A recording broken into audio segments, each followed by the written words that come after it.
¿Qué tal? ¿Cómo les va? Buena mañana para todos. Bienvenidos a este miércoles 29 de abril. Hola, Paula. Hola, buen día. ¿Cómo andan? ¿Cómo te va? Todo bien, todo bien. Tenemos una mañanita muy linda. Se viene el amanecer en instantes nada más. Aparece despejado el cielo a esta hora. Absolutamente claro en la capital. 15 grados con 4 décimas. 79% de humedad y la temperatura máxima hoy será de 19. ¿Se fue la lluvia? Sí, se fue y hoy no, nada de lluvia tendremos. Estará claro y algo nuboso durante toda la jornada hasta la noche. Eso por el sur. En el centro del país, 12 grados a esta hora, 94% de humedad. La máxima será de 21. De mañana claro y algo nuboso, igual que acá. Y de tarde, claro y algo nuboso, pero hacia la noche ya más cubierto. Y por el norte, por el norte 15 grados ahora, 96% de humedad. El momento de mayor calor será en las primeras horas de la tarde con 24 grados y estará claro y algo nuboso durante todo el día también, sin lluvias. Todo pasa. Las noticias en bandeja. El Senado rechazó la moción presentada por el Frente Amplio que pretendía quitarle el rótulo de urgente al proyecto y se discutirá la ley de urgente consideración en el Parlamento.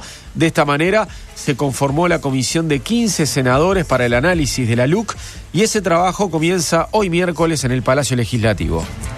Un hombre que era trasladado por la policía al Hospital Maciel tras provocar desórdenes en el centro de Montevideo logró desarmar a uno de los efectivos que lo acompañaba y baleó a los dos uniformados. Tras disparar, se fugó con el arma en la mano rumbo a la escollera Sarandí.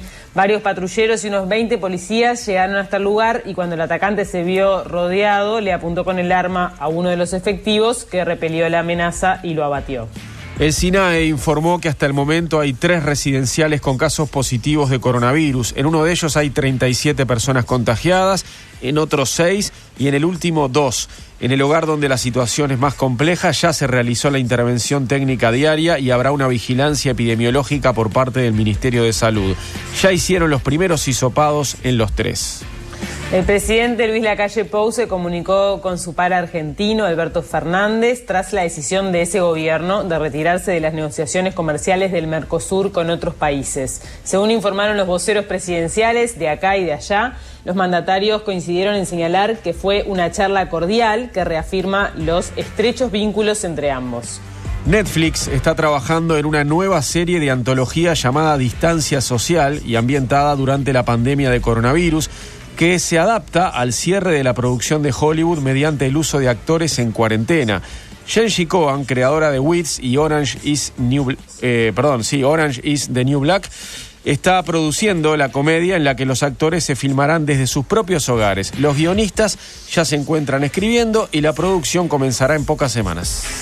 Y el vicepresidente de Peñarol, Rodolfo Catino, aseguró que en el Consejo Directivo se trató el tema Walter Gargano y los pasos a seguir tras las declaraciones realizadas por el volante la semana pasada en cuanto a la negociación por los complementos salariales. Gargano, en el programa Las Voces del Fútbol de Radio 1010 AM, dijo: hay gente en la dirigencia que no quiere lo mejor para Peñarol y me molesta que quieran ensuciar al plantel principal, entre otras frases que generaron molestia.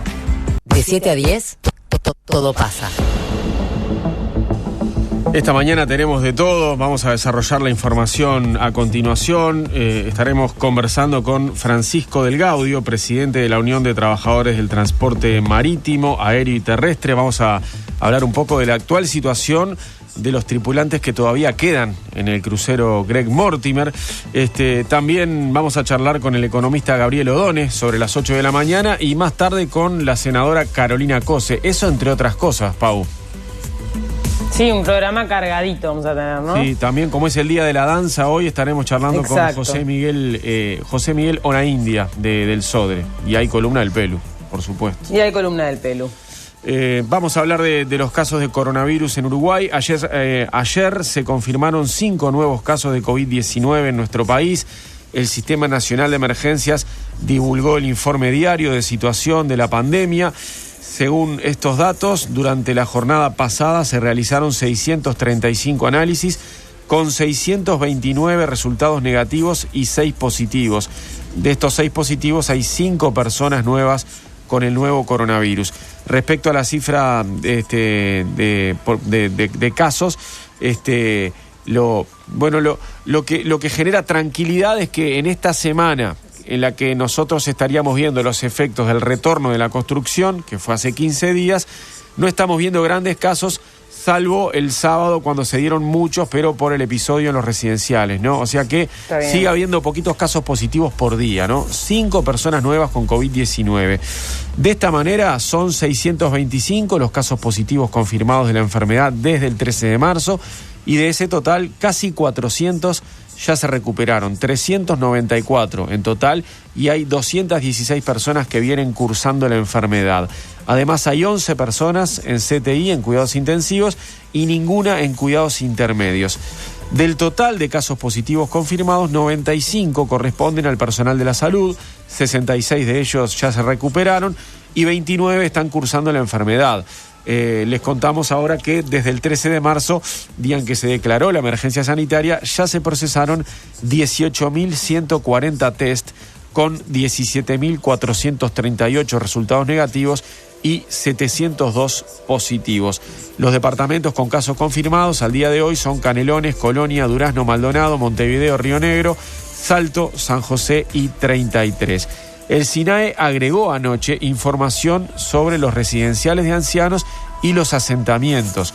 Además del informe epidemiológico, el sistema de emergencias entonces acotó datos sobre esos aspectos y, bueno, aseguró que son 3 los residenciales de personas mayores que tienen casos confirmados de la enfermedad. En uno de ellos hay 37 personas contagiadas, en otros 6, y en el restante hay 2 personas que dieron positivo. En el hogar más comprometido se está realizando la intervención técnica diaria con un médico infectólogo y una enfermera de ACE, además de la vigilancia epidemiológica del Ministerio de Salud. En los 3 ya se hizo un primer hisopado de todos los residentes y funcionarios. Además se comenzó el testeo masivo de los pacientes de 208 residenciales considerados críticos en materia de protección de derechos humanos. Y en cuanto a la situación actual, en los asentamientos irregulares se registran 2 casos positivos. Hay 2 personas con COVID-19. Se han coordinado las acciones por parte de las autoridades competentes. Se hizo el hisopado a los círculos cercanos a los casos y se mantiene el suministro de elementos de higiene y alimentación. Se recompuso la historia de 14 días hacia atrás, lugares y mapa de contactos del caso índice, del primer caso, y no hay hasta el momento nuevos casos confirmados.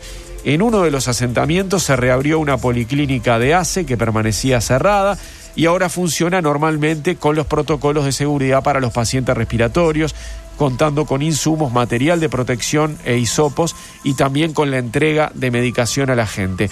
Y en los próximos días se procederá a practicar el hisopado en los hogares de ACE para adultos mayores en todo el país. Se trata de unas 1.000 personas entre pacientes y funcionarios. Como medida de prevención, se resolvió aplicar el test al total de pacientes y funcionarios de la colonia Etxepare, que en el total suman 1.510 personas. Bien, quería hacer una aclaración porque ayer, más tarde en el programa, no lo hicimos sobre la primera hora, pero más tarde estuvimos hablando de cierta diferencia que podía haber en la comunicación del SINAE entre casos positivos y personas que tenían los test. Por lo de antenoche, bueno, sí. Exacto. Bueno, ayer me hicieron llegar una explicación del director del SINAE, Sergio Rico, que lo que aclaraba era que los test positivos cierran a las 18:30 y los casos positivos confirmados cierran a las 15 horas del día anterior. Por lo tanto, ahí hay una diferencia que en realidad no hay una coincidencia tal cual de los casos positivos y los test realizados, porque en realidad cierran a distintas horas. Eso puede explicar un poco por qué nos llamaba la atención que había dos test y no sé cuántos test realizados. Y más personas con casos nuevos. Exacto. Sí. Entonces no cerraba por ningún lado y esta es un poco la explicación. Bueno, ahora vamos a contarles sobre un hecho bastante confuso que se dio ayer al mediodía, que terminó con 2 policías heridos y un hombre fallecido de unos 20 años. ¿Qué pasó? Todavía hay bastante que se está investigando, pero podemos contarles lo que se sabe hasta el momento, y es que todo arrancó con varias llamadas al 911 de parte de vecinos del centro de Montevideo. Y los llamados eran por una persona que estaba merodeando de forma extraña y generando desmanes, digamos, ahí en la calle Tristán Narvaja con Uruguay. 2 policías de la seccional tercera fueron ahí hasta la zona, encontraron al hombre y notaron que estaba desorientado. Ese es el relato, que lo encontraron desorientado, que una posibilidad era que estuviera bajo los efectos de alguna droga, y ahí decidieron trasladarlo al hospital Maciel. No lo llevaron esposado, tampoco estaba en calidad de detenido, lo llevaron simplemente para ser asistido. Cuando llegaron a la puerta de emergencia del hospital Maciel, el hombre en un momento aprovechó un descuido de uno de los policías y le robó el arma, y después empezó con una balacera en la puerta de la emergencia del Maciel. Impactó 5 balas en uno de los agentes y otras 2 en su compañero, y en ese momento de caos, con el revólver en su mano, el hombre empezó a correr hacia la calle Sarandí, y después siguió huyendo, cruzó la Rambla y llegó a La Escollera, donde se metió, ¿no? Por esa peatonal siguió corriendo y siguió disparando hasta llegar al último lugar donde está el rompeolas, ese que está rodeado de rocas. Y según la reconstrucción que hace hoy el diario El País de cómo se dio el operativo, porque en ese momento, bueno, se cerró La Escollera, hubo un operativo muy grande que se transmitió en vivo en los noticieros del mediodía. Bueno, el hombre se subió a la torre que se encuentra en la punta final de este largo rompeolas, tenía la pistola del policía en la mano, con la otra se afirmaba fuerte a la torre, y en minutos llegaron 3 móviles policiales al lugar. Los agentes se ubicaron a unos 20 metros contra el paredón, le gritaban que se entregara, pero según la reconstrucción, bueno, apenas lograban que se escucharan sus voces porque había mucho viento y por las olas. Al lugar llegó el subjefe de la zona 1, que es Germán Suárez, y acompañado con otro oficial, se arrastró por el costado del paredón hasta llegar a unos 5 metros de la torre. Suárez y el oficial se treparon a la torre, uno fue por el lado izquierdo, el otro por el lado derecho. Aparentemente el joven no los vio hacer ese procedimiento y cuando se dio cuenta tenía a un policía a cada lado. Según la reconstrucción del diario, se dio una charla primero entre ellos, entre los 3, pero aparentemente era como una especie de diálogo de sordos. Uno le decía que se entregara y que no iba a poder salir de ahí si no se entregaba. El otro decía, bueno, no me entrego, no me entrego. Había bastante despliegue policial, seguían llegando móviles y el hombre en un momento miró al subjefe de la zona 1 y dijo, a mí no me van a agarrar. Ahí apuntó el arma hacia Suárez, que también lo tenía encañonado, y bueno, al ver este gesto del hombre hacia él, Suárez disparó y el joven cayó herido al agua. La unidad táctica de negociadores de la Guardia Republicana fue activada y llegó al lugar de los hechos, pero bueno, ya era tarde, ya había sido baleado el joven, que tendría unos 20 años. Vamos a escuchar ahora a la fiscal de homicidios, a Mirta Morales, que se constituyó ahí en La Escollera y que todavía estaba bastante perpleja cuando explicó a los periodistas lo que sabía hasta el momento. Todo se inicia aparentemente con un llamado de vecinos para una persona que estaba en alguna situación confusa, más que nada de salud, se la traslada al hospital y ahí se desacata y se produce el desencadenante que termina en esto. Ahora, fiscal, lo raro de todo esto es que se habla de una persona caída en la calle, que lo llevan a asistir, digo, ¿no hay elementos como para entender el porqué el desacato en la puerta del centro asistencial? Coincido plenamente con usted. A todos nos llama la atención eso. Sí puedo decir, para que nos quedemos todos tranquilos, que fue muy público lo que ocurrió. O sea, tenemos muchas cámaras, tanto en la parte del Maciel como es una zona que está muy monitoreada, o sea que en toda la persecución a la vía pública también. ¿Y aquí dentro? ¿Hasta acá? Exacto. Eso es lo que me informan, ¿verdad? Lo vamos a ver. No, porque él no estaba detenido, Nada. No. Él había sido llevado por la policía a instancias de una llamada, pero para asistir. Bueno, ahí está la fiscal Morales, que ahora está trabajando en el caso y está esperando los resultados de los informes del médico forense y también de balística para avanzar en la investigación y en el esclarecimiento de los hechos. El director nacional de policía, Diego Fernández, y el jefe de policía de Montevideo, Herodes Ruiz, también concurrieron personalmente para supervisar cómo se estaba dando el operativo policial. Ruiz habló con los periodistas, pero se limitó a contar cuál era el estado de salud de los policías heridos. Uno de ellos está grave, en una situación de que quizás no no sea para fallecer, pero es muy delicado por uno de los disparos que tiene, y el otro, bueno, está ya fuera de peligro. ¿Cuántos disparos tienen? Uno 5 y el otro 2. ¿Pero es personal de alguna seccional, de Sí, UPM? la seccional tercera, que fueron a ese llamado, como bien lo dijo la señora fiscal, a pedido de vecinos y comerciantes, ¿no? Después el jefe de comunicación del Ministerio del Interior, Juan Romero, aclaró que uno de los policías recibió un tiro en el pie y el otro sufrió heridas mayores, pero que ambos se encuentran fuera de peligro. Después de lo que ocurrió, el director del Hospital Maciel, José Minarrieta, denunció las pésimas condiciones de seguridad, así dijo, con las que fue trasladado el hombre a la emergencia. Primero escribió en su cuenta de Twitter una crítica bastante feroz al operativo y después decía esto en diálogo con Telemundo.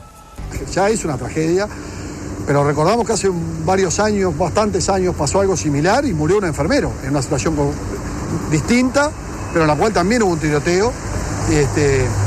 Y en este caso hay desde obreros de la construcción que están trabajando en la obra del CTI, del resonador que se está realizando ahí al lado del estacionamiento, hasta pacientes, acompañantes, funcionarios, médicos, no médicos que pasan por ese lugar, transeúntes. O sea, pudo ser una masacre. Realmente el hospital quedó muy conmovido por una situación en la cual evidentemente no se tomaron las previsiones adecuadas. ¿Cuál es el reclamo puntual en este caso? El reclamo, lo que nosotros pedimos es que trabajar como cualquier trabajador en las condiciones de seguridad necesarias para desarrollar una tarea en una situación que no es una situación de guerra. O sea, si una persona detenida iba al hospital a ser asistido, hay que asistirlo, pero con las condiciones de seguridad mínimas, que yo no soy quien para decir cuáles son, pero para eso es el Ministerio del Interior, para decir cuáles son las condiciones en que debe ser trasladada una persona para ser asistida en el hospital en este tipo de situación. Evidentemente algo falló, no soy yo quien para decir qué falló, pero algo falló porque terminó mal. Bueno, ahí está José Minarrieta, que lo que había escrito en Twitter se los leo, es cortito. Dice: como director del Hospital Maciel denuncio públicamente las pésimas condiciones de seguridad con las que fue trasladado un detenido a nuestra emergencia. El detenido robó el arma de los policías que lo trasladaban y les disparó a ambos en la entrada de la emergencia antes de ingresar. Esta indudable falta de profesionalismo del personal policial puso en riesgo a nuestros funcionarios y pacientes, lo cual es inaceptable. En la entrada del servicio de emergencia, un tiroteo, inadmisible. El personal policial agredido fue atendido con el profesionalismo de siempre por la guardia de emergencia del Hospital Maciel. ¿Y después qué pasó, Mariano? En realidad no fue después, fue antes. Lo habían cesado de mañana, pero nos enteramos nosotros después, ¿no? Nos enteramos más tarde, exacto. Y se aclaró desde hace que el director del Maciel, este hombre que escribió ese Twitter, José Minarrieta, y al que escuchábamos recién, fue cesado tempranito de mañana como número 1 del hospital. Esto lo informó Telemundo ayer y los colegas de Montevideo Portal consultaron a Leonardo Cipriani, al presidente de ACE, y Cipriani confirmó que fue hasta el Hospital Maciel de mañana, antes de que sucediera todo esto, para darle la noticia a Minarrieta, pero aclaró que hasta que no haya una comunicación formal, él seguirá siendo el director. Según dijeron fuentes de la Administración de los Servicios de Salud del Estado a Montevideo Portal, fue cesado como todo el resto de los directores, salvo aquellos que son por concurso. Puede haber excepciones, pero están volando a todo el mundo, aseguraron esas fuentes al portal. Sin embargo, las fuentes de ACE no tienen información oficial sobre quién será su reemplazante. Minarrieta dijo además que esta decisión por parte de la dirección de ACE está dentro de las reglas del juego y adelantó que ya se comunicó con quién será el nuevo director del Maciel, pero no adelantó el nombre porque quiere esperar a la comunicación formal. Por último, dijo que entregan el hospital en un muy buen estado y que lo entregan con mucho orgullo. Sin embargo, aclaró que hasta que no se dé una comunicación oficial por parte de ACE, él seguirá siendo el director del Hospital Maciel. Por eso es que, aunque haya sido cesado, realizó la denuncia a través de su cuenta de Twitter. Él ahí ya estaba destituido, pero seguía siendo el máximo jerarca y ocurrió este desastre en la puerta del hospital y por eso escribió eso. Y después, cuando dio las declaraciones a Telemundo, él ya estaba destituido, también ya estaba cesado, pero claro, sigue siendo el director hasta que se oficialice la asunción del otro jerarca. Claro, y eso le dio más libertad también para decir todo lo que dijo, ¿no? Sabiendo que ya está con un pie afuera, digamos. Entonces está ahí, en esa situación en la que puede hablar con más libertad. Bueno, pasamos a otro tema, otro hecho policial. Una mujer de 28 años fue secuestrada ayer durante una rapiña que se realizó en una distribuidora en el barrio Pérez Castellanos. 2 individuos ingresaron al local armados, redujeron a 3 personas, ataron a una mujer y a una niña y se llevaron a la víctima. Hasta última hora de ayer, la mujer no había aparecido. Según indicaron fuentes de la investigación al diario El Observador, la empresaria les dijo a los delincuentes que podía darles plata que tenía guardada en una cuenta, y con esa promesa fue que la amenazaron de que se fuera con ellos. Poco después del robo y de que se llevaran a la propietaria de la distribuidora, bueno, apareció el auto con el que realizaron el asalto, prendido fuego a unas cuadras de ese lugar. El secuestro ahora está siendo investigado por la fiscal especializada en estupefacientes, Estela Lorente, y el Departamento de Hechos Complejos que dirige el comisario Antonio da Silva. Ayer declararon la pareja de ella y la mujer atada por los delincuentes también, que por el estado de shock en el que estaba pudo dar pocos datos sobre el aspecto de los delincuentes. Y bueno, en diálogo con Subrayado, Herode Ruiz, el jefe de policía de Montevideo, al que escuchábamos hace unos minutos, dijo que se está trabajando para ubicar a esta mujer.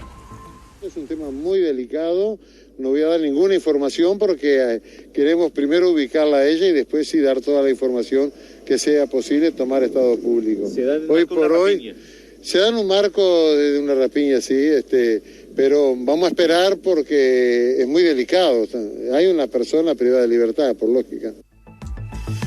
En otro orden les contamos que el Comité Ejecutivo del Partido Colorado se reunirá hoy miércoles y enviará a la Comisión de Ética de la Fuerza Política el caso de Tabaré Leiva, el alcalde de Rincón de Valentín, en Salto, que fue imputado por la Fiscalía por un delito de tráfico interno de armas y que es investigado por una posible participación en delitos de abigeato, según informó la periodista Patricia Madrid y según confirmó Montevideo Portal. El pasado sábado la justicia imputó la investigación contra Leiva y en realidad lo que hizo fue formalizar la investigación, ¿no? Formalizó esa investigación contra Leiva, contra su hijo y otras 3 personas por un delito de tenencia de armas. Todos quedaron con medidas cautelares por 180 días hasta que finalice la investigación. El hijo del jerarca municipal y otros 2 fueron imputados, además de por tenencia de armas por un delito de robo de ganado en calidad de autores. Es por esto que la Fiscalía no descartó que Leiva pueda estar involucrado en los delitos de abigeato. Leiva, que fue detenido el pasado viernes, tenía armas, él tenía posesión de armas, pero poseía armas que no estaban registradas y se desconocen cuáles eran los motivos de su tenencia y para qué las utilizaba. Eso es lo que van a investigar en los próximos días. Bien, y el ministro del Interior, Jorge Larrañaga, anunció ayer en conferencia de prensa que en los próximos 40 días estarán disponibles 500 tobilleras electrónicas más para prevenir violencia de género. La idea es llegar a 1.700 este año. Y además Larrañaga aseguró que se va a abrir una nueva licitación por 1.000 tobilleras más que se adjudicarán en 2021. Ya hemos adjudicado ampliar a 500 tobilleras más para estar en condiciones de llegar a 1.700 tobilleras en total, y vamos a lanzar una licitación para el año que viene, pero la vamos a comenzar con tiempo, por hasta 1.000 tobilleras más. Bueno, Larrañaga también adelantó que a partir de la próxima semana se reabrirá en un 50% la atención al público en las oficinas de la Dirección de Identificación Civil y también en Migraciones. A su vez, el ministro dijo que el test de coronavirus, corona como le dice Larrañaga, realizado al funcionario policial que permanecía en aislamiento preventivo en el penal de Libertad, resultó negativo, así que es una buena noticia. El ministro también informó sobre los datos sobre denuncias de violencia doméstica que ha habido durante esta emergencia sanitaria. Entre el 13 de marzo y el 26 de abril de este año, comparándolo con idéntico periodo del año 2019, tenemos una baja en los eventos de violencia doméstica y asociados de un 8%. Y si tomamos en cuenta todo lo que va del año 2020, comparándolo con igual periodo, es decir, desde el 1 de enero hasta el día de ayer, creo, o antes de ayer, comparándolo con idéntico periodo del 2019, ahí la cifra daría un leve incremento de 13.946 2020 hasta la fecha contra 13.738 de eventos de violencia doméstica y asociados, lo cual generaría un aumento de 1.5%. El presidente de la República, Luis Lacalle Pou, mantuvo una conversación telefónica con su par argentino Alberto Fernández, según informó el diario La Nación de la vecina orilla. La llamada se dio en medio de esta tensión que generó la salida del vecino país de las negociaciones comerciales externas del Mercosur. El vocero de la presidencia uruguaya, Aparicio Ponce de León, indicó ayer que la videollamada fue de mañana. Ayer de mañana fue la videollamada, después de que Alberto Fernández el lunes de noche le enviara un mensaje de WhatsApp a Lacalle Pou. Entonces, al otro día de mañana se comunicaron, hicieron esta videollamada, los mandatarios hablaron de la situación que atraviesan sus países a raíz de la pandemia de COVID-19, pero el aspecto central de la charla fue el Mercosur, fue el bloque regional. El presidente uruguayo le transmitió al argentino que tiene la intención de que el Mercosur siga fortaleciéndose. Además, agregó que Uruguay tiene la necesidad de seguir avanzando en los acuerdos comerciales. La Nación dice que los mandatarios evaluaron las asimetrías que existen dentro del bloque regional y manifestaron la voluntad de corregirlas, según indicaron desde el gobierno argentino, algo que se comprometen siempre los presidentes de las economías mayores, Brasil y Argentina, pero nunca se concreta. Y además la Nación especifica que la charla duró media hora y que el presidente argentino instó a Lacalle Pou a buscar una lógica regional en el grupo. En la misma línea le explicó que la decisión de irse del Mercosur es hacerlo más grande, con más miembros. Por último, los jefes de Estado hicieron un repaso de las medidas que se están tomando en ambos países para combatir el coronavirus. Los colegas de Infobae agregan hoy que la estrategia de Alberto Fernández es seguir conversando con todos sus socios, con todos sus vecinos, sin importar las diferencias ideológicas, porque lo que quiere es que el bloque comercial esté justamente por encima de los ideales de sus presidentes. Todo pasa, cuarta temporada. Mariano López, Paula Barquet, Delmir Infante y Nicolás Delgado. Cuarta temporada. Son las 7:32. Vamos a hablar un poco de la situación del Greg Mortimer, porque vamos a hacer un repaso primero. El pasado 10 de abril fueron repatriados 112 ciudadanos australianos y neozelandeses que estaban en este crucero, el Greg Mortimer, varado en aguas uruguayas desde el 31 de marzo. Después abandonaron Uruguay los últimos 14 pasajeros que viajaron a Miami y después desde ahí a sus respectivos países. Y actualmente se encuentran todavía a bordo de este crucero 84 tripulantes del barco, que son de 21 nacionalidades diferentes. El pasado 17 de abril se informó, recordarán, la muerte de uno de los tripulantes que tenía 48 años, de nacionalidad filipina, que había estado infectado con coronavirus y bueno, que había sido desembarcado algunos días antes, pero no se le pudo salvar la vida. Ahora, desde la Unión de Trabajadores de Transporte Marítimo, Aéreo, Terrestre y Afines, la UTT, denuncian que la situación arriba del Greg Mortimer es insostenible y complicada y que, entre otras cosas, el capitán del barco cortó internet para que los tripulantes no se comuniquen. Pero vamos a hablar de todo esto ahora. Estamos en contacto con Francisco del Gaudio, que es presidente de la UTT. Buen día, Francisco, ¿cómo estás? Buenos días, muy bien, muchas gracias. Gracias por atendernos. ¿Cuál es, Francisco, el panorama actual de estas personas que están a bordo? ¿Cuál es la situación a nivel de contagio de coronavirus? Contagios ya diagnosticados, digamos. En la actualidad, hasta el último testeo, hay 34 positivos. Ayer llegaron a bordo las nuevas pruebas para hacérselas el viernes. Hasta el día viernes no sabremos si hay más contagiados cuántos recuperados hay, ¿no? Bien, o sea, son contagiados que están ¿en qué situación de salud están? ¿Necesitan asistencia? ¿Están bien atendidos? Por el momento no, y si se precisa asistencia, bueno, ellos se comunican inmediatamente con la prefectura, ¿verdad? ¿Pero no están teniendo ningún tipo de seguimiento de salud o sí? Bueno, a bordo al día de hoy está el médico que, bueno, es conocido porque fue el que estuvo internado aquí en el CASMU, y creo que dio algunas declaraciones de prensa. Y hay 2 médicos más que embarcaron acá en Montevideo, que lamentablemente hasta donde yo sé, el día 5 de mayo se estarían desembarcando, ¿no? Bien, ¿qué tipo de contacto han tenido ustedes con las personas que están a bordo? Nosotros el día lunes pasado, el anterior, tuvimos un contacto con varios tripulantes que consiguieron el teléfono nuestro, y bueno, y a partir de ahí nosotros comenzamos a contactar a las diferentes representaciones diplomáticas, las cuales en su gran mayoría no estaban enteradas de que había ciudadanos de sus países a bordo. Y bueno, eso conllevó a que las embajadas, todas las representaciones, tanto embajadas como hasta los cónsules honorarios que hay acá en Uruguay, comenzaran a moverse, tanto sea a nivel de gobierno como a nivel de el armador del buque, ¿ya? Lamentablemente eso conllevó a que el capitán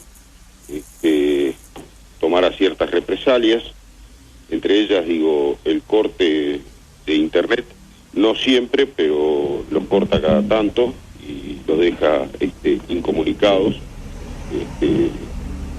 Bueno, ahora comenzaron las acusaciones. Hoy los culpables de esta situación son el médico de a bordo, el señor Mauricio, que es médico colombiano. Acá todo surge con el médico desde el momento que el buque llega, donde hay documentos que avalan de que el médico hace la declaración de sanitaria del buque antes de llegar a Montevideo, y se le pide por parte del capitán y de algún otro miembro del staff de la empresa que la cambie. Y bueno, el médico se negó rotundamente a cambiarla. Que no dijera lo que estaba pasando realmente. Que no dijera lo que estaba pasando realmente.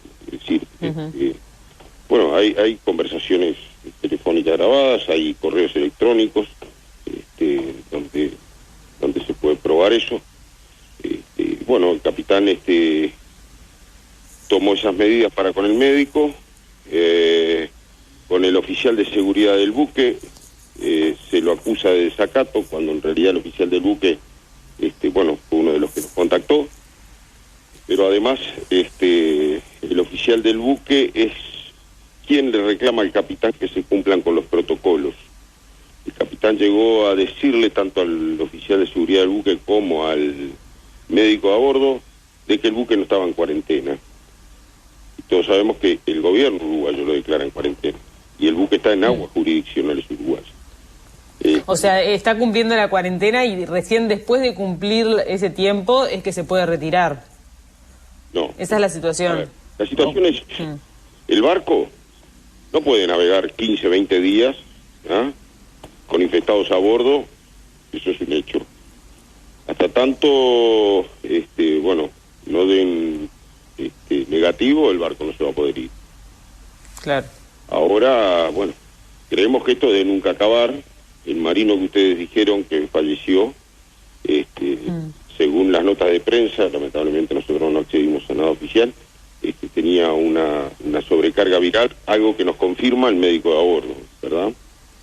Una sobrecarga viral. Una sobrecarga viral, sí. Estamos hablando de que es un encierro. Porque no era una persona con patologías previas, tenía 48 años, y claro, lo que dicen es que era tan importante la carga del virus a bordo que fue lo que lo agravó, ¿verdad? Exactamente. Sí. Y esta situación puede estar dándose con otras personas. Es que no lo sabemos, suponemos que sí. Imagínese que el médico ya dio 2 veces positivo. Vamos a ver cómo sale el día ¿Cómo 2 veces positivo? ¿Se volvió a infectar el médico colombiano después de haber estado internado ahí en el CASMU? Nunca dio negativo. Nunca dio negativo el médico tenía ciertos problemas respiratorios, bueno, mejoró de ellos y allí lo mandaron de vuelta para el barco. ¿Ya? Lamentablemente la posición de la empresa, y justamente anoche a las 12 de la noche me llegó un mail de la empresa,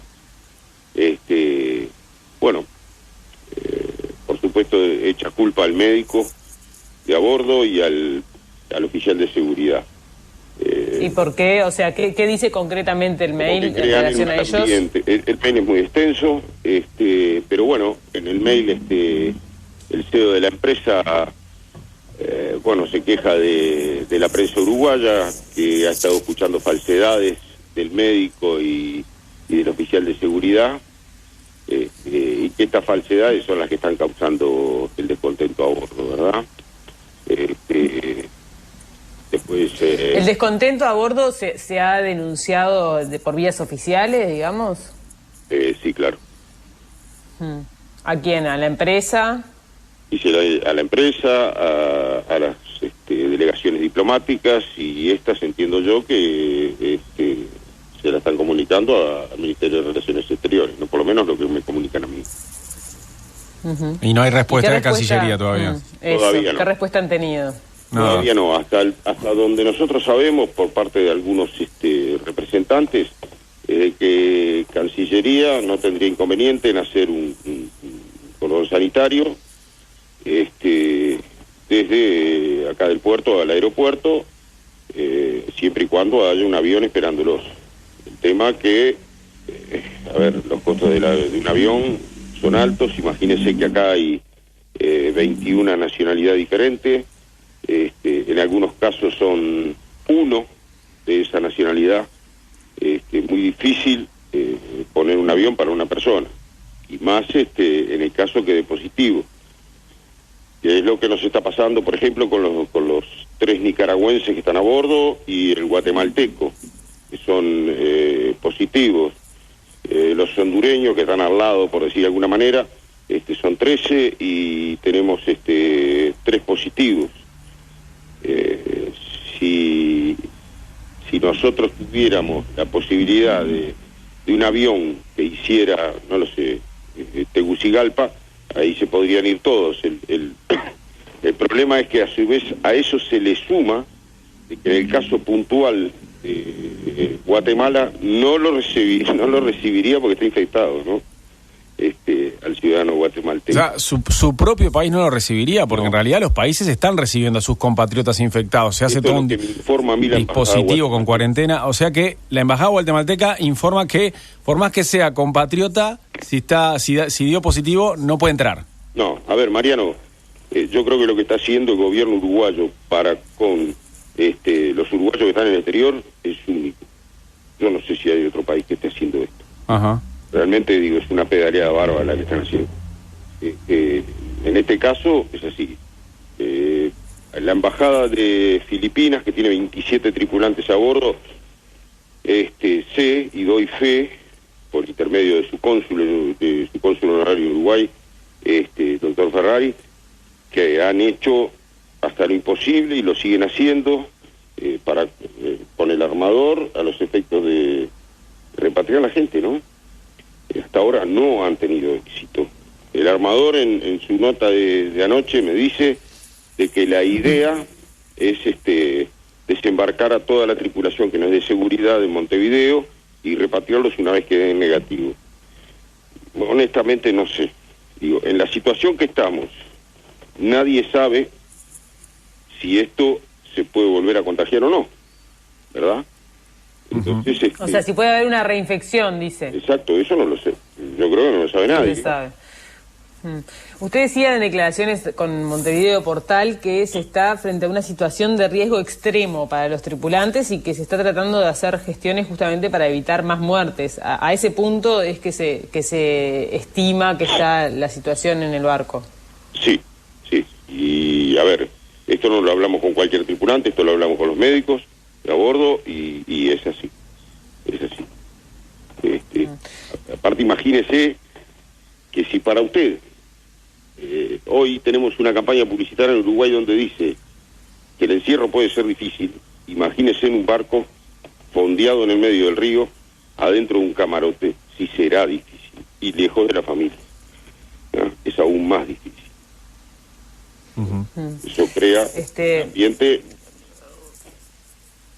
un ambiente muy tenso, ¿no? Que han pasado, ha habido episodios también que se denuncian en esta nota de Montevideo Portal, que es, por ejemplo, que el capitán del barco encerró al oficial de seguridad en el camarote. ¿Puede contarnos cómo fue esto?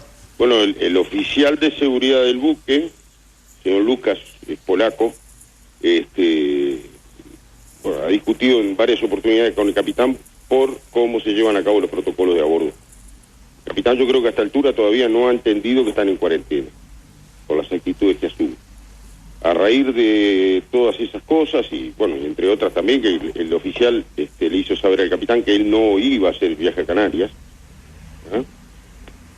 Se le hizo un juicio, ¿ya?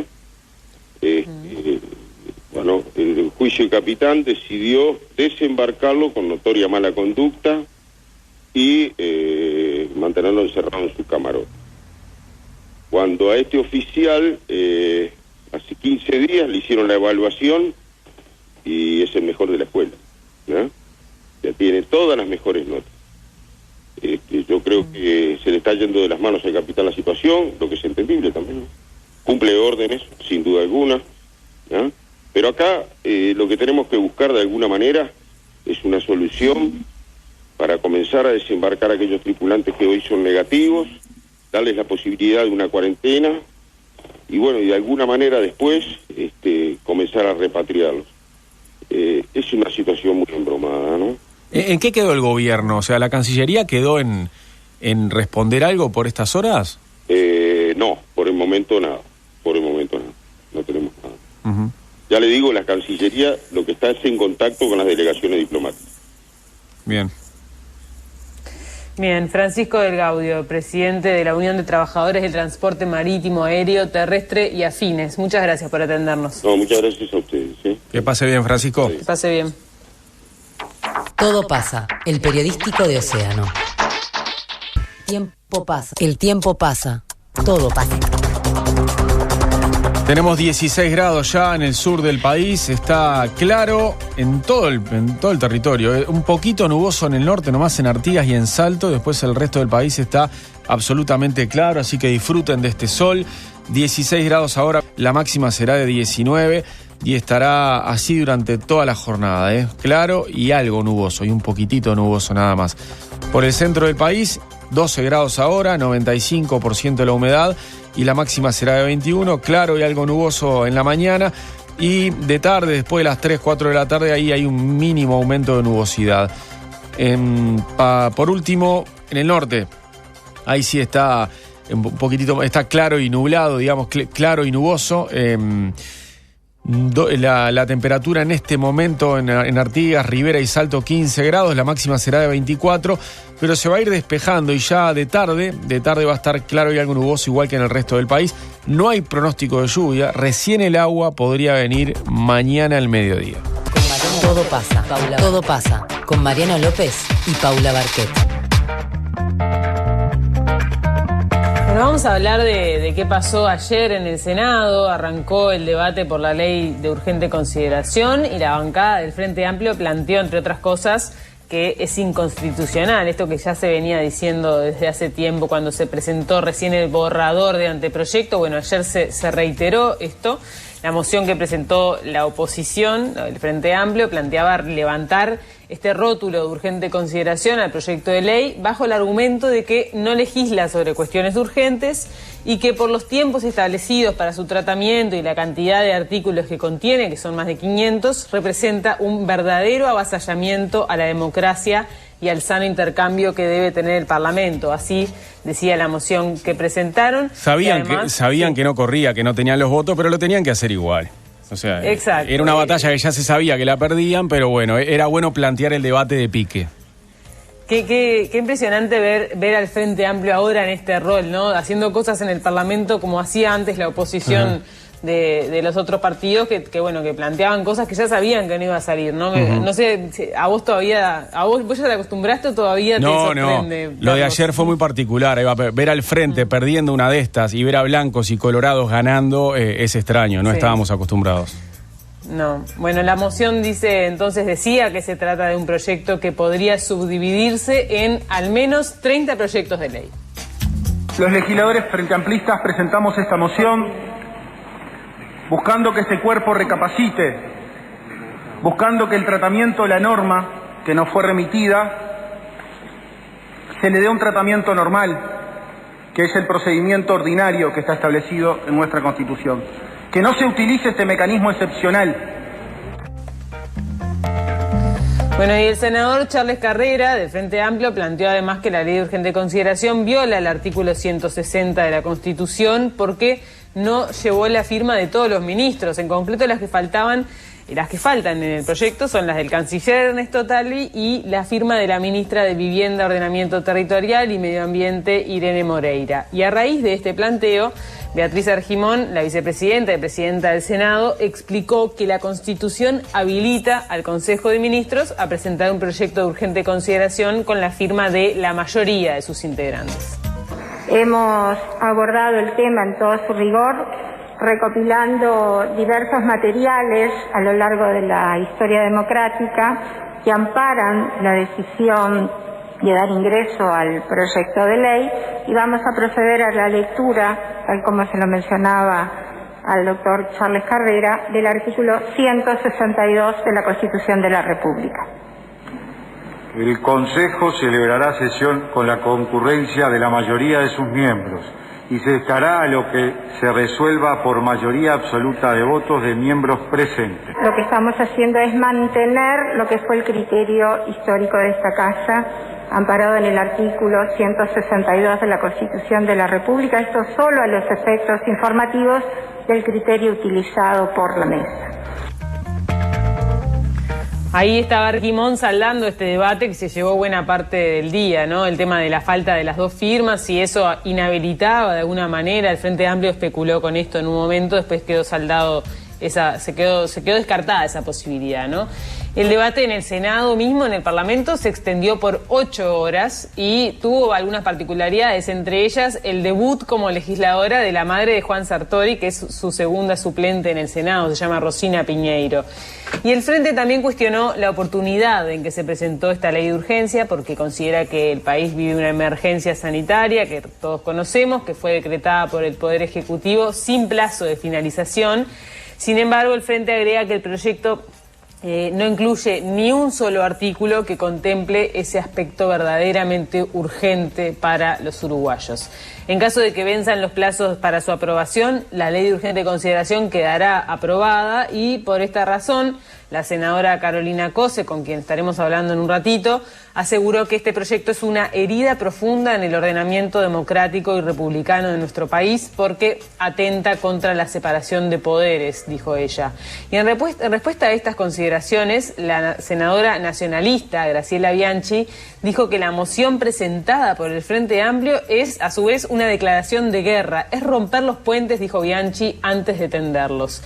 Y el senador Jorge Gandini, también del Partido Nacional, respondió a los cuestionamientos de la oposición, recordó que para el Frente Amplio fue urgente votar el ingreso de Venezuela al Mercosur y convocar a la Cámara un 2 de enero para tratar la capitalización de ANCAP por $800 millones. Eso es lo que decía Gandini, que además aseguró que es cierto que esta ley no es de temas urgentes, pero advirtió que eso no le quita el carácter de urgente consideración. Lo escuchamos. La oposición durante todos estos días ha intentado descalificar un procedimiento claramente constitucional, que es un recurso que está disponible para el Poder Ejecutivo, que es el único que tiene iniciativa en la materia, y perfectamente regulado para el tratamiento parlamentario.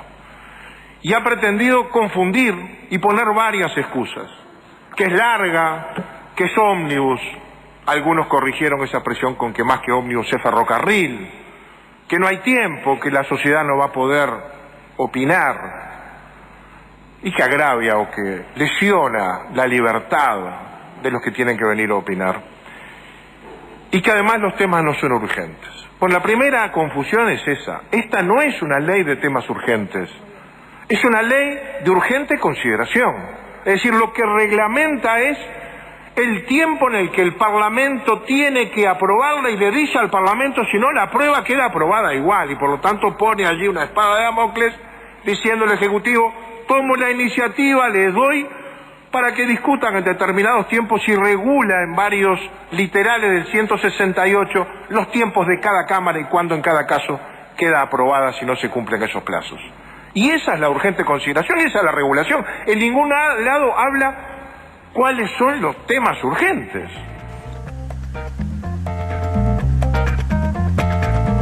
Por su parte, Germán Coutinho, el senador colorado y ex intendente de Salto, planteó que desde su punto de vista los temas que pone este proyecto de ley sobre la mesa sí son urgentes. Para nosotros, Presidenta, es urgente las herramientas que están acá para el ministro Larrañaga. Para nosotros es urgente que el ministro designado por el presidente Larrañaga tenga todas las herramientas que tenga que tener para poder combatir la delincuencia y los tristes episodios que han venido sucediendo en este país. El senador Coutinho destacó que existe la posibilidad de introducirle cambios al proyecto en el Parlamento, pidió al Frente Amplio no perder la posibilidad de dar esa discusión y en ese sentido anunció que presentará un proyecto para crear el Ministerio de Ciencia y Tecnología. El debate en la Cámara de Senadores se centró en estas cuestiones, pero también estuvo arriba de la mesa la situación de los hogares de ancianos. La senadora blanca Gloria Rodríguez, de la lista 71, fue la que introdujo el tema y además acusó al Frente Amplio de maquillar las estadísticas de pobreza mientras estuvo en el gobierno. Miles de pobres. ¿Surgieron qué? ¿De la nada? No, señores. Estaban. Rompían los ojos.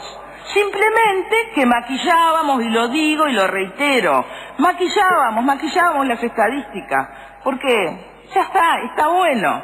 Ahora decimos, no damos abasto con las ollas, queremos, con una canasta no se come. Claro que no se come con lo que se... pero es lo que se puede dar. Este cuestionamiento de las cifras oficiales que hizo Gloria Rodríguez sobre pobreza generó la reacción de la senadora de la lista 77, Amanda de la Venture, una de las debutantes del Senado, mujer de la vertiente artiguista, que dijo esto. Evidentemente hay muchas cosas que no comparto y algunas de pronto que sí, pero mi pregunta concreta era esta. ¿Tú cuestionás los datos de que en 2005 había 40% de la pobreza y terminamos con 20 y pico? ¿Cuestionás al Instituto Nacional de Estadística o algo de eso? Eso me queda ahí como preocupación. El diálogo no corresponde. Era como una... Es su reflexión. Perfecto. Bueno, terminada la reflexión... Después me la contestan igual. Tiene un minuto para contestar. Presidenta, yo no voy a hacer un intercambio con la senadora que no corresponde. Simplemente decirle que los hechos están a la vista. Rompen los ojos, nada más.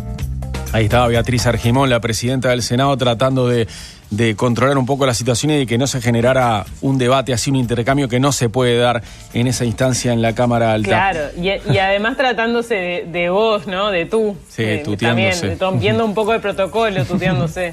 Volviendo al asunto de fondo, a la conveniencia o no del uso de la urgente consideración, el senador frente amplista Óscar Andrade destacó si esta ley se declara inconstitucional o si la Suprema Corte de Justicia admite que no viola la Constitución. La ciudadanía, dice acá el senador Andrade, es la que pierde. En cualquiera de los dos escenarios perdemos.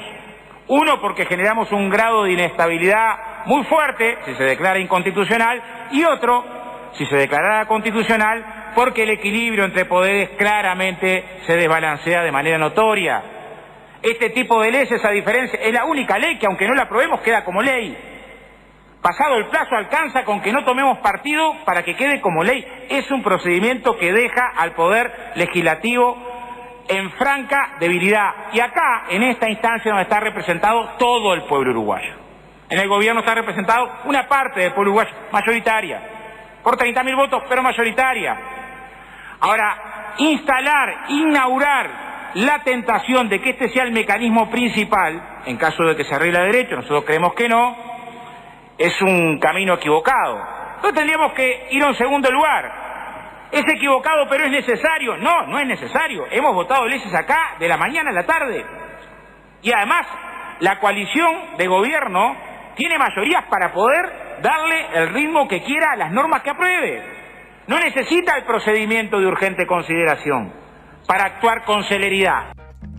Cuando le tocó hablar, el senador de Cabildo Abierto, Guillermo Domenech, uno de los fundadores de ese partido, insistió en que los temas tratados en el proyecto de ley sí son urgentes y además expresó su preocupación por la presión de algunos grupos que él denominó como patoteros. Es evidente que la Constitución habla de leyes de urgente consideración haciendo referencia al trámite. No habla de leyes que se refieran a cuestiones urgentes. Pero en este caso concreto, yo querría señalar que todos los temas contenidos en estos 501 artículos son urgentes. Son urgentes porque así lo ha decidido la voluntad popular de la que somos representantes. Y quiero decir que me preocupa que esa voluntad popular que ha designado representante sea desconocida para atender a lo que a veces es la voluntad de grupos de presión, cuanto más patoteros mejor, ¿no?, que pretenden condicionar la voluntad de los representantes. Finalmente, la moción presentada por el Frente Amplio para quitarle el rótulo de urgente al proyecto contó con 13 votos en 31 y fue rechazada por senadores de la coalición multicolor que negaron un avasallamiento del Poder Legislativo como se planteaba en esa moción. Luego de saldado este debate, quedó conformada entonces en el Senado esa comisión para empezar a tratar el proyecto de ley de urgente consideración a partir de hoy mismo. Todo pasa, cuarta temporada. César Sanguinetti, Fernando Pereira, Mario Bardanca y Nicolás Bagatini. Las columnas en Todo pasa.